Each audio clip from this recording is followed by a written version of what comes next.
He didn't skip class because he was lazy. He skipped it because, as far as I could tell, he never left that room during the day. Not once. Not for lectures, not for food, not even for the bathroom. But every night, right after midnight, I'd hear his door unlock. Slow, careful, like he was waiting for something outside to finally go quiet. At first, I thought my roommate was just weird. Then I found out what he was doing in the hallway at 2:17 every morning. And I swear to God, I would have transferred schools that same night if I'd understood what I was really seeing. When I first moved into the dorms, everyone warned me about random roommates, snoring, gaming all night, weird habits. But nobody warned me about a roommate who barely existed. His name was Eric. At least that's what the housing sheet said. I met him for about 30 seconds on move-in day. Tall guy, pale, dark circles under his eyes like he hadn't slept in weeks. He shook my hand, mumbled something like, "Nice to meet you," then disappeared into his room. And that was pretty much the last time I saw him during the day. At first, I didn't think much about it. College schedules are weird. Some people take night classes, sleep late, whatever. But after the first week, something felt off. I'd wake up around 9 a.m. for classes. His door would be closed. When I came back around noon, still closed. Afternoon, closed. Evening, still closed. No sounds, no music, no talking on the phone, no TV, nothing. It was like the room was empty. Except every now and then, if I stood in the hallway long enough, I'd hear movement, very faint, like someone pacing slowly across the floor. At night, though, that's when things changed. Every single night, at exactly midnight, I'd hear his door open. Click, creak, then soft footsteps. The first time I saw him leave, it was around 12:03 a.m. I was up late finishing a paper in the living area when his door opened behind me. I turned around and nearly jumped. He was just standing there, watching the hallway, not looking at me, not saying anything, just staring down the corridor like he was checking if something was there. Hey, I said. He flinched slightly like I'd startled him. "Oh, sorry," he muttered. Then he stepped out and slowly walked toward the stairwell. No backpack, no phone, nothing. Just him, wandering the building at midnight. The next night, same thing. 12:00 a.m., door opens. Eric steps out, looks down the hallway, then leaves. I started noticing other patterns too. He never used the kitchen, never used the bathroom during the day, never ordered food, yet somehow he was still alive in there. One night, curiosity got the better of me. When he left, I checked the time. 12:01 a.m. I waited about 30 seconds, then quietly followed him. The hallway lights were dim, that ugly yellow dorm lighting that makes everything look sick. I saw him at the far end near the stairwell, but he wasn't going downstairs. He was just standing there, facing the wall, completely still. I slowed down. "Eric?" No response. Then he slowly turned his head toward me, and the look on his face made my stomach drop. Not anger, not annoyance, fear, pure shaking fear. "What are you doing?" I asked. He immediately rushed toward me and grabbed my arm, hard. "Why did you come out?" he whispered. "Dude, go back inside." His voice was shaky, urgent, like someone trying not to panic. "What's going on?" He looked down the hallway again, then leaned closer to me and said something that made my skin crawl. "Because it doesn't move when people are awake." I just stared at him. "What doesn't?" He didn't answer. Instead, he slowly pointed down the hallway, toward our room.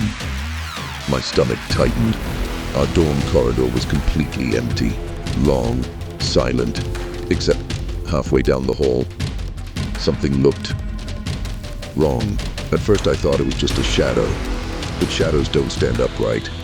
About 20 feet from our door, there was a shape against the wall, tall, thin, too thin, like a person stretched vertically. But it wasn't moving, not breathing, not shifting, just standing there. I blinked, and suddenly I realized something worse. It hadn't been there before. I turned back to Eric. His grip on my arm was tightening. "See?" he whispered. "See what happens when you wake it up?" He slowly pulled me backward toward the stairwell. "Don't look at it too long," he said, "because if you notice it," he swallowed, "it notices you back." My heart started pounding. I looked down the hallway again, and the thing by our door was a little closer now. Not much, maybe 2 steps, but I never saw it move, not even for a second. Eric leaned closer and whispered one last thing. "I only leave after midnight, because that's when it starts walking." Eric pulled me down the stairwell like we were escaping a fire. We didn't stop until we were 2 floors below. Only then did he finally let go of my arm. I could feel my pulse in my throat. "What the hell was that?" I whispered. Eric leaned against the wall, breathing hard, like this wasn't the first time he'd had to run from it. "It wasn't there when I moved in," he said quietly. "At least, I don't think it was." I waited for him to explain. He rubbed his eyes and continued. "A few weeks ago, I started waking up around 3 a.m., and I'd see something in the hallway through the gap under my door. A shadow." He shook his head. "No. A pair of feet." Cold spread through my chest. "It just stood there," he said. "Every night. Same spot, right outside my door." I swallowed. "You're serious?" "I tried opening the door once. That made my stomach tighten instantly. And?" Eric stared at the floor. "It wasn't there. But the second I closed the door again," he looked up at me. "The feet were back." Neither of us spoke for a moment. The building above us creaked softly. Then Eric said the part that still messes with my head. "I figured something out after a few nights." He looked toward the stairwell leading back up. "It doesn't move if someone's awake in the hallway.